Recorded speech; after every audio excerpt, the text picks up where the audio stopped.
Kanalıma, mutfağıma hoş geldiniz. Bugün sizlerle soğuk baklava tadında pasta yapacağız.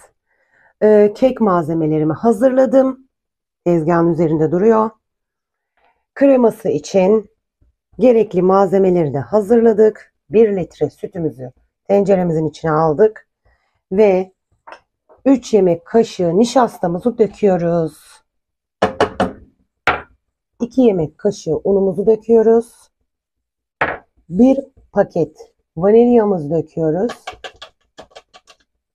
Ve 1 su bardağı şekerimizi ilave ediyoruz. Ve kıvam alana kadar karıştırıyoruz. Altı tutmasını istemiyorum. Yanmasını istemiyorum. Yanmaması için sürekli karıştırıyoruz. Kremamız koyulaştı ve 1 yemek kaşığı tereyağımızı ilave edelim. Kremamız oldu. Ocağın altını kapatıyoruz ve soğumaya bırakıyoruz. Şimdi soğuk baklava tadında pasta yapacağımız kekin içine koyacağımız malzemeler: 5 yumurta, M boy, L boy olursa 4 yumurta da olabilir. 5 yumurta koydum M boy olduğu için. Şimdi 1 su bardağı şekerle güzelce çırpıyoruz. Beyaz kıvam alana kadar. Evet, şimdi yumurtamızı güzelce çırptıktan sonra 1 su bardağı sıvı yağımızı ilave ediyoruz. 1 su bardağı sütümüzü ilave ediyoruz. Ve kakaomuzu döküyoruz. Bunları da çırpıyoruz.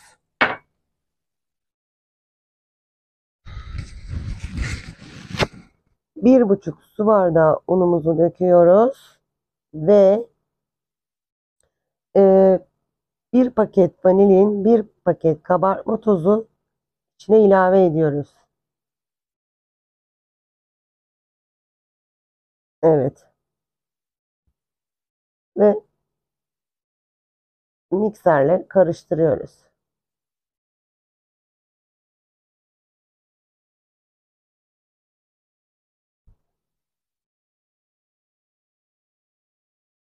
Hazırlamış olduğumuz keki bir uygun kek kalıbımıza döküyoruz. Önceden ısıtılmış 180 derece fırında kontrollü bir şekilde pişiriyoruz. Kekimiz pişti. E, Pişirme kabından çıkardık. Yağlı kağıdın üzerine, yağlı kağıdın üzerinden aldık ve ortadan ikiye kesip tekrar tepsisine yerleştireceğiz. Kekimizi kestik. Kek kalıbımızın içine yerleştirdik, borcamamızın. Ben birazcık acele ettiğim sıcak olarak kestim. Parçalandı birazcık ama fark etmez. Şimdi yapmış olduğum sosu çekmedim.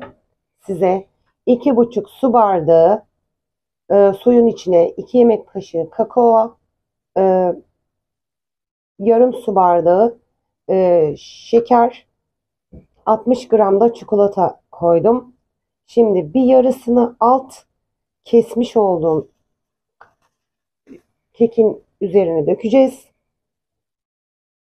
Kekimizi, dökmüş olduğumuz sosu beraber alt tabanı beraber dinlendirmek üzere bir kenarıya bırakıyorum. Şimdi kremasına geçiyorum. Bir paket krem şanti ile kremamızı çırpacağız. Bir paket krem şantimizi kremamızın içine koyup, yani soğuttuğumuz buz gibi olan kremamızın içine krem şantimizi döküp güzelce çırpıyoruz. Güzelce kremamızı krem şanti ile çırptık ve kekimizin üzerine dökeceğiz. Kremamızı döktük, ancak ben altındaki sosu çekmeden kremayı döktüm. Biraz birbirine karıştı.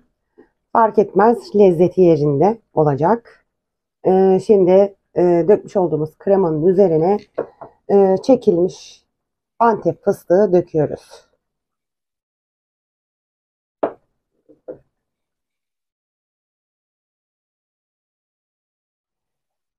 Pastamızı hazırladık. Sosunu da döktük. Kalan sosu da kekin üzerine döktüm. Şimdi Ben akşam ettim. Yarın yani bir gece dolapta bekleteceğim. Bir gece dolapta beklettikten sonra çıkardım. Üzerine beyaz çikolata rendeledim. Şimdi dilimlere ayırıyoruz. Sunuma geçiyoruz. Soğuk baklava tadında pastamız hazır. Deneyecek olanlara afiyet olsun. Kanalımıza abone değilseniz abone olmayı, yorum yazmayı ve like atmayı unutmayın. Bir dahaki videoda görüşmek üzere. Bay bay.